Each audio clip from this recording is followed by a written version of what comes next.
Hey everyone, Newsham here, and today I'm excited to finally bring you a new video for Proguides using my new microphone. I heard you guys complaining, so we'll go ahead and do that. So today what we're going to be talking about is, in my opinion, the most misunderstood concept in Dota, and that is lane creeps. So for this video we'll be going over 5 things pertaining to lane creeps. First thing will be what they are, so how much golden EXP they're worth on average and compared to the jungle and whatnot. Second, we're going to go over how lane creeps impact literally everything in the game. We'll go over some examples and why I think that's so important. Third, we'll be figuring out how to determine the speed in which you want to kill the lane creeps, maybe, depending on your resources or your item builds and whatnot. Fourth, we'll be going over what you want to do in the game pertaining to the creeps, so maybe your goal is to push a tower or set up Roshan, or maybe you're just trying to get really farmed. Last, we'll just be talking about how you build around all of that. So maybe you need more mana, you need to send out clarities, or you need move speed, etc. Alright, so with all that said, let's go ahead and jump right into the video. So the first thing we're going to be talking about is what exactly lane creeps are. And they're basically the bread and butter, or like the staple of MOBAs. So they spawn in Dota every 30 seconds, and on average they are going to be worth 155 gold and 240 EXP. You count all 3 melees and the range creeps starting at the game. These values go up every 7.5 minutes, along with their damage and I believe their health. So range creeps are typically going to be worth a little bit more than the melee creeps. At the start of the game, they're going to be worth 47 gold and 69 EXP, whereas the melees are only worth 36 gold and 57 EXP. So you'll see the better players are going to prioritize making sure they can last hit this range creep, and they'll even use some spells for it. If you compare this to the jungle, on the other hand, small camps only give you on average 66 gold and 100 EXP. Medium camps give you an average of 80 gold and 136 EXP, and large camps will give you 102 gold and 162 EXP on average. But it's not only just about the values of these creeps that are important, it's actually about how many resources it takes you to farm them. If you have them available, maybe you're not high enough level yet to even kill large creeps. Typically until like level 4, you're actually not going to be strong enough to do it. So you need to think about how much resources you need to spend, and in lane you actually have your own creeps to tank the other creeps for you in lane. So it's going to be typically much easier to do, especially in the early game. But a very common tactic is to actually bring neutrals to the lane creeps, pulling, and you can just farm them all together. So it's really important to factor all of these things in when you're thinking about how to get your farm and your EXP, especially in the early game. So now that we got the boring stuff out of the way and we've clarified what lane creeps actually are, we're going to talk about how exactly they impact everything in the game. So you could pretty much pull up any replay from a good player and look at any point in time and see that they are at least thinking about the lane creeps. Because what happens is when you shove these lane creeps in, you force a response. And once you force a response, Dota is just a big game of information. So you want to think of these creeps almost like a mobile ward of some sorts. So the further these creeps are in, the more information you get if they're not reacting. And typically someone's natural response to a lane being pushed in and, just creeps killing the tower is, well, to defend them. So when you see one person, you can think, okay, well, that's one less person to, say, defend this tower. So in this example, I quickly push in mid. I even use spells to make it happen a little bit quicker, because I'm scared of, maybe getting ganked myself in response to me pushing this out, and my team is all showing top. So I quickly do that so that I don't have to sit there longer and potentially get ganked. And so when you're thinking about how these creeps impact the game, it can be literally something as like Roshan, it can be even just jungling. So for example, here we get the tower and we leave some wards to push the creeps in, which buys us some more time to go farm the jungle. And actually this is a little bit lazy. As you can see here, we start killing creeps and we stop doing our jobs, and then suddenly Venom's not pushing out the hard lanes to push out, and I'm not sitting behind Furion, and then he gets ganked.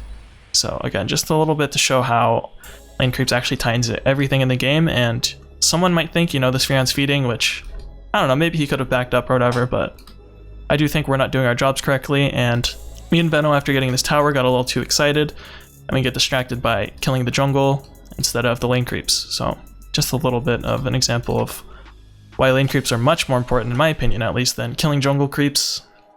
And bad players typically default to hitting jungle creeps, so yeah, as you can see, that can be a little problematic. So once you understand what lane creeps are, and you understand how important they are relative to everything else in the game, it's really important to think about how quickly you need to do these things. If you want to play fast, for example, you might want to burn all your resources, and you know, just spend all your mana or even your cooldowns to make sure that you can get these creeps out. So maybe it's your importance is holding this mid tower, which a lot of people are doing right now, so maybe you're willing to sit on low mana in order to do this. But when you're thinking about how fast you want to kill creeps, it's really important to think about everything else in the game.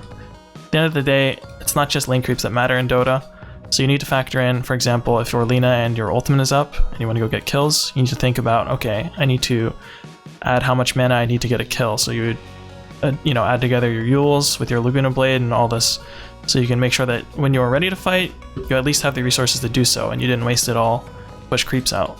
There are going to be times though where it's actually more important to push the creeps out, so really figuring that out is all about just playing and repetition and really just getting a feel for how important it actually is to kill the creeps. The fourth thing you want to be thinking about when it comes to lane creeps is, what do you want to be doing in the game? Dota's a really complicated game and it's really easy to get lost in whatever you're doing, but it's still important to factor in lane creeps nonetheless, no matter what you're doing. So for this example here, I just spawned and my team was taking a fight and I noticed that I couldn't actually get there quick enough. So as you could see, I started running towards it. Then I quickly realized, okay, there's no way I'm getting there before anything bad or good happens, so I might as well start pushing out creep waves. And what happens next is actually really important. Basically, it might seem small to push this creep wave in, but what it does is it actually forces a reaction and then it makes a kill that happens about 30 seconds from now much easier because we have more information. So after I shoved that wave in, I sent illusions to the creep wave and just start banging on the tower, and it's going to basically force a reaction from someone because they don't want this tower to fall, because everyone knows that the mid tower is really important, and to let it die so casually seems pretty bad. And that fight just ended, so both teams are probably thinking, you know, okay, we can go back to the neutral game and nothing else too important is going to happen.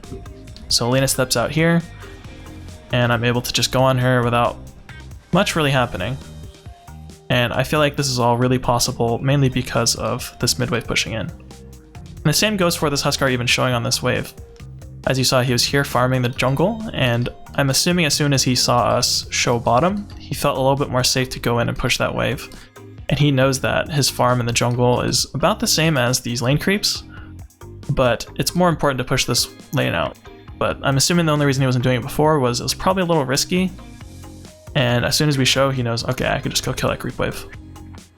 When you're thinking about what to do in a game, when it comes to lane creeps, the earlier in the game, the easier it typically is to decide what exactly it is you're trying to accomplish in the lane, because people are lower level, they have, you know, less items, spells, and whatnot, and people are going to be less likely to leave their lane. So it's a lot easier to calculate what exactly you want to do and how you want to go about accomplishing it. So specifically here, I'm going to show at the 4-minute mark what good players typically are going to do is they're going to shove the lane out and force the other player to deal with the creeps under the tower. And then they have a choice to basically lose an entire creep wave or go check the rune. So you can see here, he immediately goes to check top rune. And then, you know, if you're on counterplays him by denying the rune with the trance. But nonetheless, it's really important, not exactly the scenario and, you know, he doesn't get the rune, but just that the concept of basically when he wants to go do something else, he shoves in this lane so that it forces the other person to react. And Dota, as I said earlier, is a big game of risk assessment, and when you do this situation, it kind of creates this pressure scenario for the other person where they have to choose between losing out on like a creep wave, you know, maybe this Lina got a haste rune or something and he starts to gank the side lanes. Now he has to choose. So like for this example, this round's only like 4.5. He's already about a level behind, so he knows that he needs to catch up somehow. But he's not really strong enough to counterplay this Lina, so basically it makes it so that this Lina can make a play and it's, you know, quote, masked in a way. So yeah, it's really important to understand how exactly these lane creeps tie into every single movement, really. And again, in the earlier game, it's going to be a lot easier to make these decisions, so it's really important that you try to find ways to create scenarios where you can apply pressure, and typically it's going to come from trying to move your hero to another lane and first pushing out your own lane. When you start to understand all of these things and you start to think more about the big picture and end goal of, like, you know, for example, if you want to take a tower or whatnot, this is when you start to turn these big blunders potentially. So for example here, the Spectre hunts in here and this guy actually doesn't die, where a more inexperienced player, for example, might feel a little awkward about this and they'll try to hide their shame and TP out. But this player is Zuar and he's rank 28, so he knows exactly why he's down here and he wants to kill this tower. And as you can see right now, it's not really that safe, But once you start to know all these things and you start to think more about creeps, you can basically start telling your teammates what to do and have a better idea without, you know, ruining their game and just telling them false information. So he wants this tower, so he's going to start telling us to push the creep wave in so that we could potentially do something here. As soon as they start to leave, he's able to come out, and even after all this, it's still going pretty bad. You can tell he just wants this tower and he doesn't really want to be top anymore. So he's just going to stay here. And basically he's just going to keep having heroes come down here and reinforce him. So we're just going to keep trying to shove this wave in to help him take the tower. So I'll fast forward a little bit. I believe Prophet even wants to come down here because his game's a little iffy and he doesn't really have much of a play either. So he's going to port down here too. Let's see. Some point around here, let's see. Yep, here you go. And again, this is all possible when you think about the lane creeps. So as you can even see here, back up real quick. The Spectre even does a cute little trick where instead of basically bringing these creep waves together, he manipulates the creep waves a little bit and he brings it around the tower so that our creeps just hit the tower. And again, these are all minor things, but they are all tied into how lane creeps work and how they interact with other things in the game. And I think that the lower rating you go, I feel like you'll see less and less of these things utilized. And that's why I think it's so important. Alright, so now you understand what lane creeps are, you understand how they impact the game, you've kind of thought about whether you want to kill them quickly or not, and what exactly you're trying to do in the game. So the last thing you need to do really is just, well, build around it. So in this example, I'm going to show Lina and basically show you how a player like Moo, who is rank 31, I think he's swapped to mid, and that's what this is, how he's basically determining on what he wants to build in the game. So he's opted for the Fiery Soul build, probably because he wants to kill creeps a little bit more, and he wants to use less mana to do so. As you can see, he's actually opted for bots first, and the reason why I assume this is because he wants to be very active on the map, and again, he's going to be spending a little bit less mana, so he doesn't necessarily need a Yules. And I think he just thinks we're going to probably dodge him a little bit, so instead of just rushing a Yules, and you know, he's like hard committing into these fights with a Yules, and you know, he doesn't really have a way out, he has much more move speed now. He has less TP cooldown. It's just a less committal build, really. So he's a little bit more greedy, but again, it's important to think about these things when you're trying to figure out what you want to build. So one of the first things you want to think about when you're building this is how to manage your resources. So the other way he could have gone about this, for example, is as you can see, he goes for a Yules here. But the reason why Yules is so good on a hero like Lina is it provides her, let's see here, it gives you some mana regen, gives you some int and move speed. Obviously, the setup for your own stun is just the icing on the cake, really, but I think the other stats aren't really, you know, something to scoff at or something. He wants to be out on the map a lot, so he needs a little bit more mana and regen, and he's going to be moving around a lot, so the move speed is really, really good for him. When you're trying to figure out what item build you actually need to go, and how exactly your hero is relevant to the creep situation on your map, you really want to think about how many heroes you have on your team that has wave clear, and whether you really need it that badly or not. So for example, if you have a lot of group fight, typically you're going to be lacking a little bit in wave clear. Not all heroes, obviously. There's some heroes, you know, like say Earthshaker or Earth Spirit, where they can group fight and their spells actually do help clear out creeps pretty well, but they have a little bit of a mana problem, right? So when it comes from like a support versus a core, you're not going to have as much to work with typically. But nonetheless, you want to kind of think about those factors. When you're trying to come up with item builds and you're trying to factor in creep waves as well as whatever else you need to do in the game, I don't think it's actually as important as a support. So I wouldn't worry too much about it. You're probably going to have to just build whatever is good for the game. You know, maybe your initiator you need a blink dagger. But if you get some extra stats from like say Yules or an Aether Lines, you get some mana or mana regen, you know, cool. But what I think is more important when it comes to item builds is carries and cores in general, because your job is to basically be an insurance policy for the late game, so you have to scale with your item choices, but you also need to not die, so you have to factor in, you know, when you need a BKB or what defensive item. For this example, I'm looking at Secret. I'm going to be looking at Matumbaman. I think he's one of the better carries right now for sure. Void and Sven are really popular right now when it comes to just hero picks in general. I think they build pretty similarly, at least they share Mask Madness. And the reason why I want to talk about this is because it's a very universal item. When you think about like Battle Fury or Maelstrom, you just think greed, right? They don't really help you fight that much. But when you think about Mask of Madness, most people just consider the fighting capabilities of it, but it's actually a pretty good item just for farming as well. You have sustain, so you're not going to be low, you're going to be lifestealing a lot. But you also have the use, which gives you attack speed and move speed. I think the move speed's a little overlooked. So for example, I'm going to look at the Terrorblade here. He's going like a Yasha, pretty standard build.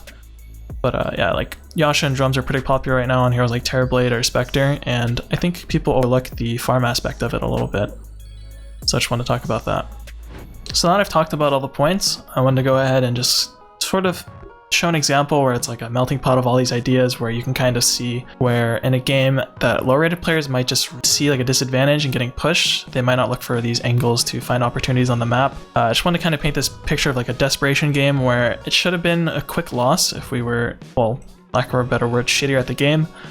But we look for opportunities and we split up the map, and it actually leads to a really long game where we end up losing anyway, but we actually end up in the lead at some point. Where, you know, right now it looks really desperate. We have a 1 in 5 Shadow Fiend, 4k net worth disadvantage at 13 minutes. So if I fast forward a little bit here, especially in like the zoo meta, I feel like it was a lot harder to come back from these games. People would just snowball and push, and there's not many really options to do besides try to cut creep waves and just make the games last longer.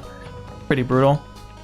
But obviously that's changed a little bit in this patch, but I still think this is a really important thing to think about.